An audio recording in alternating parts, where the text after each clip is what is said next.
పెరిగినటువంటి వాడు కాదు. తెలుగుదేశం బీటీ జర్నలిజం చేశాడు ఆయన. తెలుగుదేశం బీటీ జర్నలిజం చేస్తున్నప్పుడు తెలుగుదేశంలో ఎవరెవరి దగ్గర డబ్బులు ఎట్లా ఉన్నాయి, ఎంత ఖర్చు పెట్టగలరు తెలుసు. ఆంధ్రజ్యోతిలో ఇది రాష్ట్ర పేరు పడితే చాలని కోరుకునేటటువంటి వాళ్ళు ఎవరు, వాళ్ళ ఆర్థిక స్తోమతలు ఏంటో తెలుసు. అదే సందర్భంలో తన యాజమాన్యం ఆర్థిక సంక్షోభంలో ఉంది, సిబ్బందికి జీతాలు ఇవ్వలేకపోతుంది అని తెలిసింది. ఆ సంస్థకి అట్లాంటి తప్పు చేస్తున్నటువంటి అప్పుడున్న యజమాని యొక్క బలహీనత గమనించాడు ఆయన.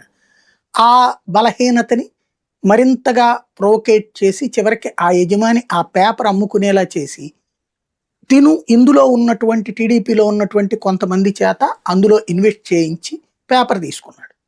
తీసుకున్నాక తెలివైన ఎత్తుగడ ఏంటి ఆ రోజున జరిగింది, ఆ జగదీష్ ప్రసాద్ అనుకుంటా యజమాని భూములతో సహా అంటే యావదాస్తి అన్ని హక్కులతో సహా అని రాయిపించుకున్నాడు.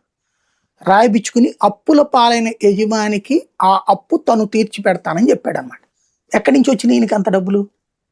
ఈయనేమన్నా సినిమాల్లో లాగా చెమటనిట్లాగా చల్లితే డబ్బులు రాలుతుంటాయా మనకి?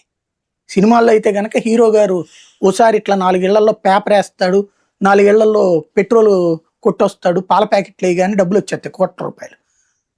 ఇది నీ జీవితంలో సాధ్యమవుతుందా? మరి ఎక్కడి నుంచి వచ్చినాయి నీకు డబ్బులు అకస్మాత్తుగా? తెలుగుదేశం